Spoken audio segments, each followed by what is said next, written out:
Nous sommes issus de ces villages de l'intérieur qui sont très largement représentés aujourd'hui, ou d'une ville du continent.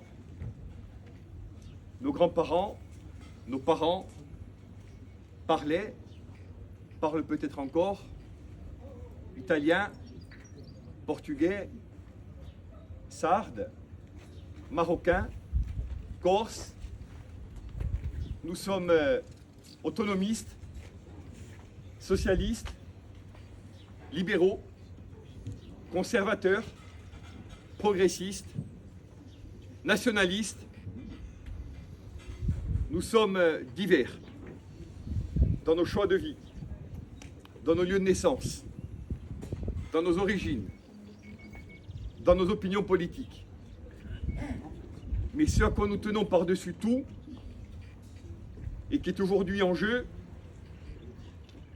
c'est à continuer à faire société et à faire peuple, à pouvoir exprimer librement depuis la place d'un village des opinions diamétralement opposées, à pouvoir dire des choses qui sont aux antipodes les unes des autres, à rassembler des gens qui n'ont parfois rien en commun, si ce n'est le sentiment d'appartenir à une même communauté.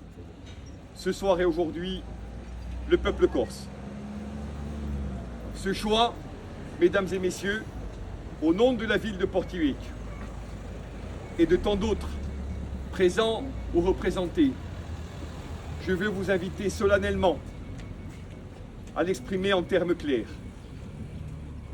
On a beaucoup parlé du Rassemblement national. Il faut que nous parlions un court instant de celui qui le représente. Car le piège de cette formation est d'enfermer aujourd'hui le débat dans le choix d'un Premier ministre. C'est certes un des éléments de l'équation, mais un des éléments seulement. L'équation pour nous, qui venons de loin, qui avons tout vécu, c'est de savoir qui demain va nous représenter au Palais Bourbon. Ce sera Paul-André Colombagne ou ce sera François Fillogne, ce que je n'ose croire un seul instant.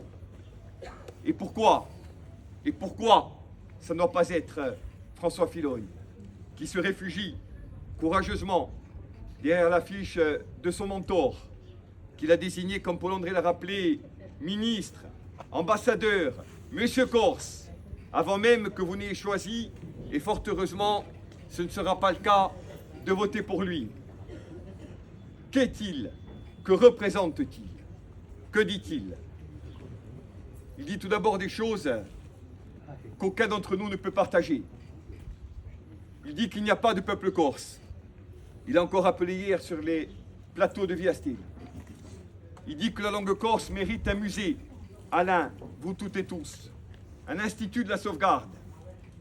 Il dit qu'il n'y a pas de problème de terre, pas de problème de spéculation, pas de problème lié à notre identité, qu'ici tout va bien, si ce n'est pour invoquer des problèmes qui sont certes posés, ici comme ailleurs, mais dans des termes qui n'ont rien de commun à ce que ce parti et ses séides voudraient ici importer pour déstructurer ce que nous sommes, pour déstabiliser, pour mettre à bas la cohésion que des décennies et parfois même des siècles nous ont permis, avec patience, abnégation, méthode, énergie, de bâtir et de reconduire.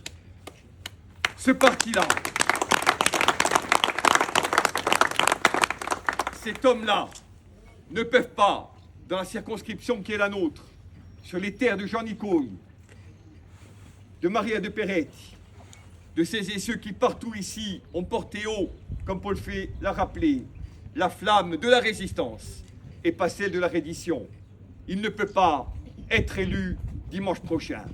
La deuxième idée, rapidement, c'est que cet homme a endossé plus d'étiquettes que nous tous ensemble réunis ce soir. Et Dieu sait qu'on en a. Il a tout été, et son contraire, tout dit, et l'inverse, tout défendu, puis le reste. Dans des temps troublés, où la guerre est à nos portes, où le monde vit des heures incertaines, nous n'avons pas besoin de quelqu'un qui, au Palais Bourbon, ajoute de l'instabilité à l'instabilité, de l'insécurité à l'insécurité, et pour tout dire, du délire, souvent, alors que nous avons besoin de rationalité, de concorde et d'apaisement. Terminer en vous disant, Jean-Baptiste l'a dit, il faut le remercier puisqu'il a porté avec Viviane, comme Jean-François et tant d'autres, des couleurs différentes lors du premier tour des élections législatives. Il ne s'agit pas simplement de voter contre. Il faut aussi voter pour. Voter pour une solution politique. Voter pour la libération de nos prisonniers politiques et un traitement pour ceux qui sont encore sous le coup de solutions inconsidérées. Il faut voter pour la paix, qui n'est pas simplement la fin du conflit ou de la violence, mais le début d'une ère nouvelle. Il faut voter pour le développement économique et social, toutes choses auxquelles François Filoni est complètement étranger et qu'il ne sait aborder qu'à coups de slogans, d'incantations et d'approximations. Il faut voter pour l'avenir.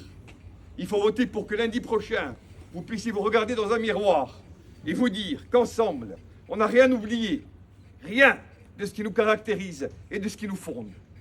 Je vous le dis, mes amis, c'est pas qu'une élection, c'est un choix de société, c'est le combat d'une vie.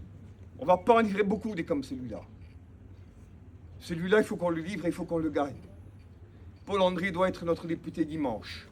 Je vous le demande du fond du cœur. Ondet effettivuta. Et je finirai de manière pragmatique sur un point de méthode, comme le président des maires de Corse du Sud nous y a invités. Personne n'est propriétaire de ses voix. Chaque maire, chaque conseiller, chaque citoyen, oui Jean-Jacques, aux portes des mairies, mais également des entreprises, des commerces, des administrations, de chacun de nos foyers, doit porter ce message. Paul-André doit rester notre député dimanche. Force doit rester au droit, à la paix, au projet, à l'avenir.